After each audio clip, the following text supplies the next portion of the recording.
A Christmas Carol by Charles Dickens, as read by Eastgate Audio. Stave 4. The Last of the Spirits. The phantom slowly, gravely, silently approached. When it came near him, Scrooge bent down upon his knee, for in the very air through which the spirit moved, it seemed to scatter gloom and mystery. It was shrouded in a deep black garment which concealed its head, its face, its form, and left nothing of it visible save one outstretched hand. But for this it would have been difficult to detach its figure from the night and separate it from the darkness by which it was surrounded. He felt that it was tall and stately when it came beside him, and that its mysterious presence filled him with a solemn dread. He knew no more, for the spirit neither spoke or moved. "I am in the presence of the ghost of Christmas yet to come," said Scrooge. The spirit answered not, but pointed onward with its hand. "You are about to show me shadows of the things that have not happened, but will happen in the time before us," Scrooge pursued. "Is that so, spirit?" The upper portion of the garment was contracted for an instant in its folds, as if the spirit inclined its head. That was the only answer he received. Although well used to ghostly company by this time, Scrooge feared the silent shape so much that his legs trembled beneath him. He found that he could hardly stand when he prepared to follow it. The spirit paused a moment, as observing his condition and giving him time to recover. Scrooge was all the worse for this. It thrilled him with a vague, uncertain horror to know that behind the dusky shroud there were ghostly eyes fixed intently upon him, while he, though he stretched his own to the utmost, could see nothing but a spectral hand and one great heap of black. "Ghost of the future," he exclaimed, "I fear you more than any spectre I have seen. But as I know your purpose is to do me good, and as I hope to live to be another man from what I was, I am prepared to bear you company, and do it with a thankful heart. Will you not speak to me?" He gave him no reply. The hand was pointed straight before them. "Lead on," said Scrooge. "Lead on. The night is waiting fast, and it is precious time to me, I know. Lead on, spirit." The phantom moved away as it had come towards him. Scrooge followed in the shadow of its dress, which bore him up, he thought, and carried him along. They scarcely seemed to enter the city, for the city rather seemed to spring up about them and encompass them of its own act. But there they were, in the heart of it, on 'change amongst the merchants, who hurried up and down, and chinked the money in their pockets, and conversed in groups, and looked at their watches, and trifled thoughtfully with their great gold seals, and so forth, as Scrooge had seen them often. The spirit stopped beside one little knot of businessmen. Observing that the hand was pointed to them, Scrooge advanced to listen to their talk. "No," said a great fat man with a monstrous chin. "I don't know much about it either way. I only know he's dead." "When did he die?" inquired another.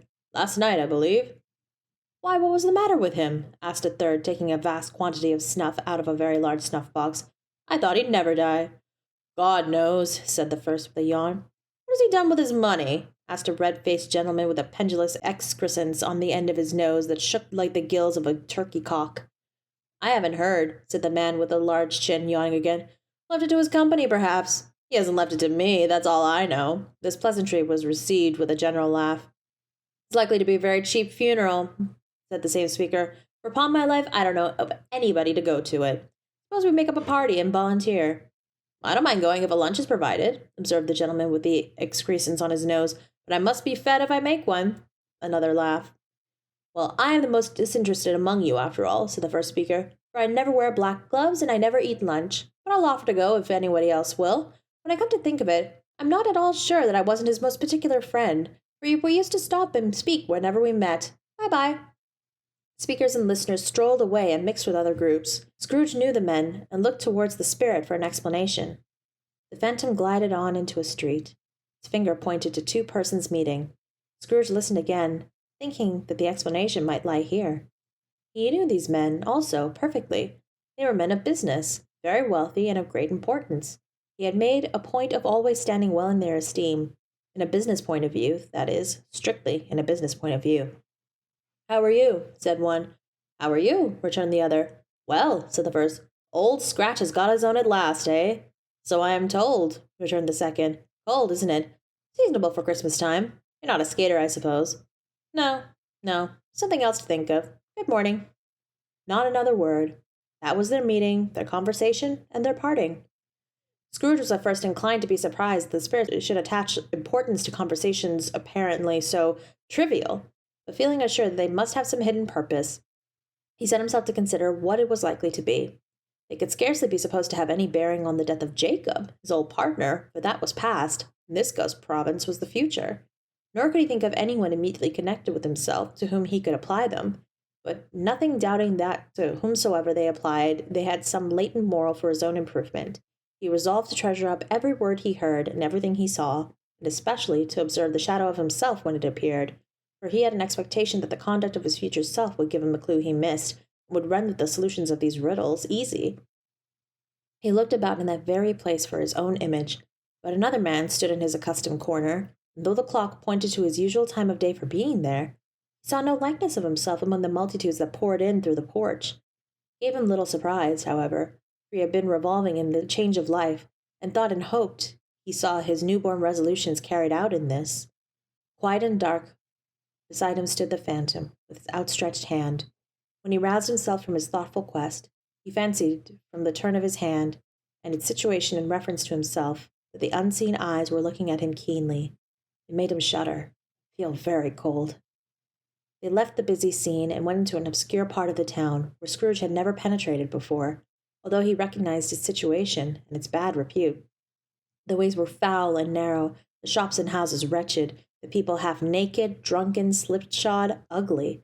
Alleys and archways, like so many cesspools, disgorged their offences of smell and dirt and life upon the straggling streets, and the whole quarter reeked with crime, with filth, with misery. Far in this den of infamous resort there was a low-browed, beetling shop below a penthouse roof, where iron, old rags, bottles, bones, and greasy offal were brought. Upon the floor within were piled up heaps of rusty keys, nails, chains, hinges, files, scales, weights, and refuse iron of all kinds. Secrets that few would like to scrutinize were bred and hidden in mountains of unseemly rags, masses of corrupted fat, and sepulchres of bones. Sitting in among the wares he dealt in by a charcoal stove made of old bricks was a gray-haired rascal, nearly 70 years of age, who had screened himself from the cold air without by a frowsy curtaining of miscellaneous tatters hung upon a line, and smoked his pipe in all the luxury of calm retirement. Scrooge and the Phantom came into the presence of this man, just as a woman with a heavy bundle slunk into the shop, but she had scarcely entered when another woman, similarly laden, came in too, and she was closely followed by a man in faded black, who was no less startled by the sight of them, that they had been upon the recognition of each other. After a short period of blank astonishment, in which the old man with the pipe had joined them, they all three burst into a laugh. "Let the charwoman alone to be the first," cried she who had entered first. "Let the laundress alone to be second, and let the undertaker's man alone to be the third. Look here, old Joe, here's a chance. If we haven't all three met here without meaning it." "You couldn't have met at a better place," said old Joe, removing his pipe from his mouth. "Come into the parlor. You were made free of it long ago, you know, and the other two ain't strangers. Stop until I shut the door of the shop. Ah, how it squeaks! There ain't such a rusty bit of metal in the place as its own hinges, I believe, and I'm sure there's no such old bones here as mine. We're all suitable to our calling. We're well matched. Come into the parlor. Come into the parlor." The parlor was the space behind the screen of rags. The old man raked the fire together with an old stair rod, and having trimmed his smoky lamp, for it was night, with the stem of his pipe, put it in his mouth again. While he did this, the woman who had already spoken threw her bundle on the floor and sat down in a flaunting manner on a stool, crossing her elbows on her knees and looking with a bold defiance at the other two. "What odds, then? What odds, Mrs. Dilber?" said the woman. "Every person has a right to take care of themselves. He always did." "That's true indeed," said the laundress. "No man more so."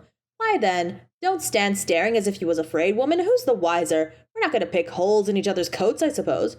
"No, indeed," said Mrs. Dilber and the man together. "We should hope not."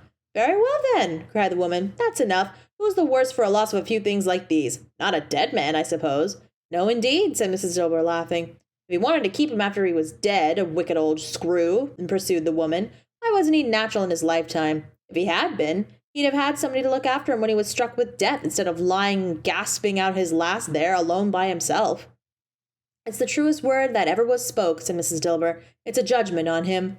I wish it was a little heavier, judgment, replied the woman, and it should have been, you may depend upon it, if I could have laid my hands on anything else. Open that bundle, old Joe, and let me know the value of it. Speak out plain. I'm not afraid to be the first, nor afraid for them to see it. We know pretty well we were helping ourselves before we met here, I believe. It's no sin. Open the bundle, Joe. But the gallantry of her friends would not allow this, and the man in faded black, mounting the breech first, produced his plunder. It was not extensive. A seal or two, a pencil case, a pair of sleeve buttons, and a brooch of no great value at all. They were severally examined and appraised by old Joe, who chalked the sums he was disposed to give for each upon the wall, and added them into a total where he found there was nothing more to come. That's your account, said Joe, and I wouldn't give another sixpence if I was to be boiled for not doing it. Who's next? Mrs. Dilber was next. Sheets and towels, a little wearing apparel, 2 old-fashioned silver teaspoons, a pair of sugar tongs, and a few boots. Her account was stated on the wall in the same manner. I always give too much to ladies. It's a weakness of mine, and that's the way I ruin myself, said old Joe. That's your account. If you asked me for another penny and made it an open question, I'd repent of being so liberal and knock off half a crown. And now undo my bundle, Joe, said the first woman. Joe went down on his knees for the greater convenience of opening it, and having unfastened a great many knots, dragged out a large and heavy roll of some dark stuff. What do you call this? Said Joe. Bed curtains. Ah, returned the woman, laughing and leaning forward on her crossed arms. Bed curtains. You don't mean to say you took 'em down, rings and all, with him lying there, said Joe. Yes, I do, replied the woman. Why not? You are born to make your fortune, said Joe, and you'll certainly do it. I certainly shan't hold my hand when I can get anything in it by reaching it out for the sake of such a man as he was, I promise you, Joe, returned the woman coolly. Don't drop that oil upon the blankets now. His blankets? Asked Joe. Whose else's do you think? Replied the woman. He isn't likely to take cold without him, I dare say. Hope he didn't die of anything catching, eh? Said old Joe, stopping in his work and looking up. Oh, don't you be afraid of that, returned the woman. I ain't so fond of his company that I'd loiter about him for such things if he did. Ah, you may look through that shirt until your eyes ache, but you won't find a hole in it nor a threadbare place. It's the best he had, and a fine one, too. They'd have wasted it if it hadn't been for me. What do you call wasting of it? Asked old Joe. Putting it on him to be buried in, to be sure, replied the woman with a laugh. Somebody was fool enough to do it, but I took it off again. If calico ain't good enough for such a purpose, it ain't good enough for anything. It's quite as becoming to the body. He can't look uglier than he did in that one. Scrooge listened to this dialogue in horror. As they sat grouped about their spoil in the scanty light afforded by the old man's lamp, he viewed them with a detestation and disgust, which could hardly have been greater though they had been obscene demons marketing the corpse itself. Ha ha! Laughed the same woman, when old Joe, producing a flannel bag with money in it, told out their several gains upon the ground. This is the end of it, you see. Frightened everyone away from him when he was alive, to profit us when he was dead. Ha ha ha! Spare it, said Scrooge, shuddering from head to foot. I see. The case of this unhappy man might be my own. My life tends that way now. Merciful heaven! What is this? He recoiled in terror, for the scene had changed, and now he almost touched a bare, uncurtained bed, on which beneath a ragged sheet there lay something covered up, which, though it was dumb, announced itself in an awful language. The room was very dark, too dark to be observed with any accuracy, though Scrooge glanced around it in obedience to a secret impulse, anxious to know what kind of room it was. A pale light rising in the outer air fell straight upon the bed, and on it, plundered and bereft, unwatched, unwept, uncared for, was the body of this man. Scrooge glanced towards the phantom. Its steady hand pointed to the head. Its cover was so carelessly adjusted that the slightest raising of it, the motion of a finger, upon Scrooge's part would have disclosed the face of it. He thought of it, felt how easy it would be to do, and longed to do it, but had no more power to withdraw the veil than to dismiss the spectre at his side. Oh, cold, cold, rigid, dreadful death, set up thine altar here, and dress it with such terrors as thou hast at thy command, for this is thy dominion. But of the loved, revered, and honored dead thou canst not turn one hair to thy dread purposes, or make one feature odious. It is not that the hand is heavy, and will fall down when released. It is not that the heart and pulse are still, but that the hand was open, generous and true, the heart brave, warm, and tender, and the pulse a man's. Strike, shadow, strike, and see his good deeds springing from the wound, to sow the world with life immortal. No voice pronounced these words in Scrooge's ears, and yet he heard them when he looked upon the bed. He thought, if this man could be raised up now, what would be his foremost thoughts? Avarice, hard-dealing, griping cares? They have brought him to such a rich end, truly. He lay in the dark, empty house with not a man, a woman, or a child to say that he was kind to me in this or that, and for the memory of one kind word I will be kind to him. A cat was tearing at the door, and there was the sound of gnawing rats beneath the hearthstone. What they wanted in the room of death, and why they were so restless and disturbed, Scrooge did not dare to think. "Spirit," he said, "this is a fearful place. In leaving it, I shall not leave its lesson. Trust me. Let us go." Still, the ghost pointed with an unmoved finger to the head. "I understand you," Scrooge returned, "and I would do it if I could, but I have not the power, Spirit. I have not the power." Again it seemed to look upon him. "If there is any person in the town who feels emotion caused by this man's death," said Scrooge, quite agonized, "show that person to me, Spirit, I beseech you." The phantom spread its dark robe before him for a moment, like a wing, and withdrawing it, revealed a room by daylight, where a mother and her children were. She was expecting someone, and with anxious eagerness, she walked up and down the room, started at every sound, looked out from the window, glanced at the clock, tried in vain to work with her needle, and could hardly bear the voices of the children in their play. She was expecting someone, and with anxious eagerness, for she walked up and down the room, started at every sound, looked out from the window, glanced at the clock, tried, but in vain, to work with her needle, and could hardly bear the voices of the children in their play. At length the long-expected knock was heard. She hurried to the door and met her husband, a man whose face was careworn and depressed, though he was young. There was a remarkable expression in it now, a kind of serious delight of which he felt ashamed, and which he struggled to repress. He sat down to the dinner that had been hoarding for him by the fire, and when she asked him faintly what news, which was not until after a long silence, he appeared embarrassed how to answer. "Is it good?" she said. "Or bad?" To help him. "Bad," he answered. "We are quite ruined?" "No. There is hope yet, Caroline. If he relents," she said, amazed. "There is. Nothing is past hope, if such a miracle has happened." "He is past relenting," said her husband. "He is dead." She was a mild and patient creature, her face spoke truth, but she was thankful in her soul to hear it, and she said so, with clasped hands. She prayed forgiveness the next moment, and was sorry, but the first was the emotion of her heart. "What the half-drunken woman who I told you of last night said to me when I tried to see him and obtain a week's delay, and what I thought was a mere excuse to avoid me, turns out to have been quite true. He was not only very ill, but dying then. To whom will our debt be transferred? I don't know. Before that time we shall be ready with the money, and even though we were not, it would be a bad fortune indeed to find so merciless a creditor in his successor. We may sleep tonight with light hearts, Caroline." Yes, soften it as they would, their hearts were lighter. Their children's faces, hushed and clustered around to hear what they so little understood, were brighter, and it was a happier house for this man's death. The only motion that the ghost could show him, caused by the event, was one of pleasure. "Let me see some tenderness connected with the death," said Scrooge. "Or that dark chamber, Spirit, which we left just now, will forever be present to me." The ghost conducted him through several streets familiar to his feet, and as they went along, Scrooge looked here and there to find himself, but nowhere was he to be seen. They entered poor Bob Cratchit's house, the dwelling he had visited before, and found the mother and the children seated around the fire. Quiet, very quiet. The noisy little Cratchits were still as statues in one corner, and sat looking up at Peter, who had a book before him. The mother and her daughters were engaged in sewing. Surely they were very quiet.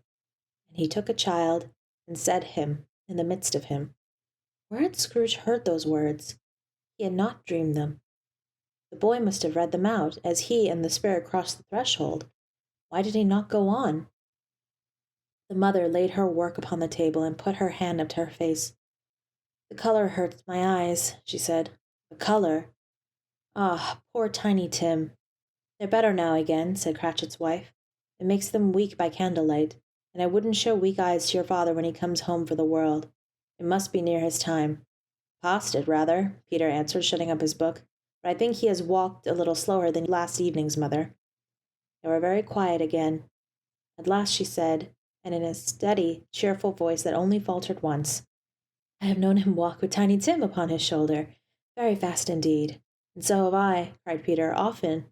"And so have I," exclaimed another. So had all. "But he was very light to carry," she resumed, intent upon her work. and his father loved him so that it was no trouble, no trouble. And there is your father at the door. She hurried out to meet him, and little Bob and his comforter, he had need of it, poor fellow, came in. His tea was ready for him on the hob, and they all tried who should help him to it most. Then the two young Cratchits got upon his knees and laid, each child, a little cheek against his face, as if they said, "Don't mind it, father. Don't be grieved." Bob was very cheerful with them, and spoke pleasantly to all the family. He looked at the work upon the table, and praised the industry and speed of Mrs. Cratchit and the girls. They would be done long before Sunday, he said. Sunday? You went today, then, Robert, said his wife. Yes, my dear, returned Bob. I wish you could have gone. It would have done you good to see how green a place it is, but you'll see it often. I promised him that I would walk there on a Sunday. My little, little child, cried Bob. My little, little child. He broke down all at once. He couldn't help it. If he could have helped it, he and his child would have been further apart, perhaps, than they were. He left the room and went upstairs to the room above, which was lighted cheerfully and hung with Christmas. There was a chair set close beside the child, and there were signs of someone having been there lately. Poor Bob sat down in it, and when he had thought a little and composed himself, he kissed the little face. He was reconciled to what had happened, and went down again quite happy. They drew about the fire and talked, the girls and mother working still.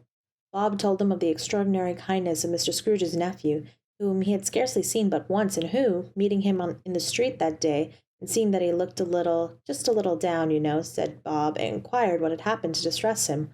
On which, said Bob, for he is the pleasantest spoken gentleman you ever heard, I told him, I am heartily sorry for it, Mr. Cratchit, he said, and heartily sorry for your good wife. By the by, how he ever knew that, I don't know. Knew what, my dear? Why, that you were a good wife, replied Bob. Everybody knows that, said Peter. Very well observed, my boy, cried Bob. I hope they do. Heartily sorry, he said, for your good wife. If I can be of service to you in any way, he said, giving me his card, that's where I live. Pray come to me. Now it wasn't, cried Bob, for the sake of anything he might be able to do for us, so much as for his kind way, that this was quite delightful. It really seemed as if he had known our Tiny Tim and felt with us. I'm sure he's a good soul, said Mrs. Cratchit. You would be surer of it, my dear, returned Bob, if you saw and spoke to him. I shouldn't be at all surprised, mark what I say, if you got Peter a better situation. Only hear that, Peter, said Mrs. Cratchit. And then, cried one of the girls, Peter will be keeping company with someone and setting up for himself. Get along with you, retorted Peter, grinning. It's just as likely as not, said Bob. One of these days, though there's plenty of time for that, my dear. But however and whenever we part from one another, I am sure we shall none of us forget poor Tiny Tim, shall we? Or this first parting that there was among us? Never, father, cried they all. And I know, said Bob, I know, my dears, that when we recollect how patient and how mild he was, although he was a little, little child, we shall not quarrel easily among ourselves and forget poor Tiny Tim in doing it. No, never, father, they all cried again. I am very happy, said little Bob. I am very happy.